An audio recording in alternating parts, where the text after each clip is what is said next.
ఈ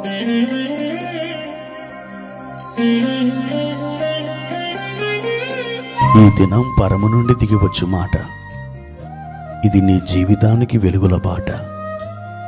నీ ఒడిలో ఉంచబడిన దీవెనల మూట, అద్భుతాల ఆనంద ఊట. జూన్ 5 సంవత్సరమంతా మీరు బైబిల్ చదివి ముగించడానికి ఈరోజు మీరు చదవలసిన లేఖన భాగము ఉదయం 2వ దినవృత్తాంతములు 23, 24 అధ్యాయములు, సాయంత్రం యోహాను సువార్త 15వ అధ్యాయము. ప్రభునందు నాకు అత్యంత ప్రియమైన దేవుని బిడ్డలారా, ఈ ఉదయకాల సమయంలో దేవుని యొక్క సన్నిధి మీకు తోడై ఉండునుగాక. ఎలా ఉన్నారు? బాగున్నారు కదూ? దేవుని కార్యముల కొరకు మీరు కనిపెట్టి విసిగి వ్యాసారిపోయి ఉన్నారు కదూ. అయితే మీ ఎడల దేవుని కార్యములు ఎంతో దగ్గరలో ఉన్నాయి. మీరు ఈ మాట నమ్మండి. దేవుడు మీకు తన యొక్క సహాయమును అందించడానికి చాలా సమీపంలో ఉన్నాడు. ఆయన మిమ్మల్ని విడనాడువాడు కాదు. ఆయన మిమ్మల్ని త్రోసివేయవాడు కాదు.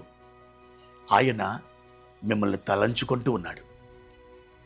ప్రియా దేవుని బిడ్డలారా, మీ చింత యావత్తును ఆయన మీద వేయండి.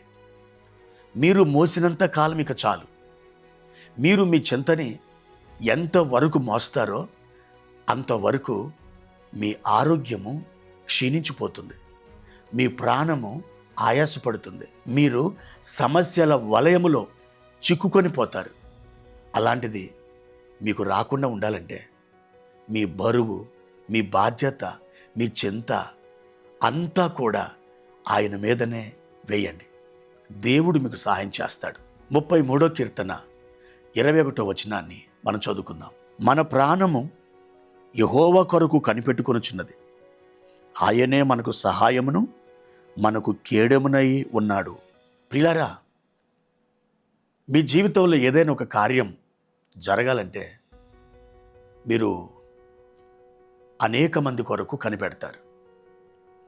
ఎవరు వచ్చి సహాయం చేస్తారో, ఎవరు వచ్చి నా భారాన్ని దించుతారో, ఎవరు వచ్చి నన్ను ఆదరిస్తారో అని మీరు నలుదిక్కులుగా కనిపెట్టుకుంటూ ఉంటారు. కానీ సమయం గడిచే కొలది మీకు ఆయాసమును, అవమానమును, దుఃఖమును, బాధయే మిగులుతుంది. ఎందుకని? అదంతా కూడా వ్యర్థం. ఎవరు వచ్చి మీకు సహాయం చేయరు, ఎవరు వచ్చి మిమ్మల్ని ఆదరించరు.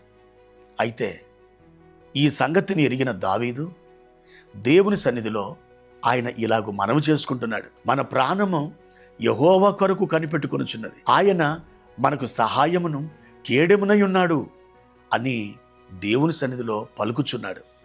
అవును ప్రియా దేవుని బిడ్డలారా, మీరు దేవుని కొరకు కనిపెట్టుకొని ఉన్నట్లయితే నిశ్చయముగా ఎన్నడూ కూడా మీరు సిగ్గునందరు, ఎన్నడూ కూడా మీరు అవమాన పాలు కారు, ఎన్నడూ కూడా మీరు ఆయాసపడరు. ఎందుకని? ఆయన కొరకు ఈ ప్రపంచంలో కోట్లాది మంది కనిపెట్టుకొని వారు అద్భుతాలు పొందుకున్నారు, ఆశ్చర్య కార్యాలు అనుభవించారు. ఏ మనుషుడు అబాసు పాలు కాలేదు, ఓడిపోలేదు, అవమాన పాలు చెందలేదు. ప్రతి మనుషుడు దేవుని కొరకు కనిపెట్టుకొని విజయాలను సాధించాడు. ఈ రోజున నీ కార్యాన్ని ప్రభువే జరిగించడానికి నీవు దేవుని కొరకు దేవుని సన్నిధిలో మౌనముగా కనిపెట్టుకొని ఎదురుచూడు. ఆయన నీకు సహాయం చేస్తాడు. అంతేకాదు, శత్రువు యొక్క పోరాటంలో నీకు అపాయం లేకుండా ఆయనే నీకు ఒక కేడముగా ఉండి నిన్ను రక్షిస్తాడు. దేవుడు అలాంటి కృపను నీకు దయచేయునుగాక. ప్రార్థన. ప్రియమైన తండ్రి, మీ ఘనమైన నామానికి వందనాలు. నీవే మాకు సహాయమును కేడెమునై ఉన్నావు. ప్రభువా, మేము మీ సన్నిధిలో మౌనముగా కనిపెట్టుకుంటున్నాం, ఎదురు చూస్తున్నాం. మమ్మల్ని సిగ్గుపడని అని దేవుడవు, అవమానము చెందని అని దేవుడవు. తండ్రి, మీ తట్టే మేము కనులెత్తి చూస్తున్నాం. ప్రభువా, కృప చూపించండి, బలపరచండి. మా ప్రియులని మీ నీడలో విశ్రమింపచేయండి.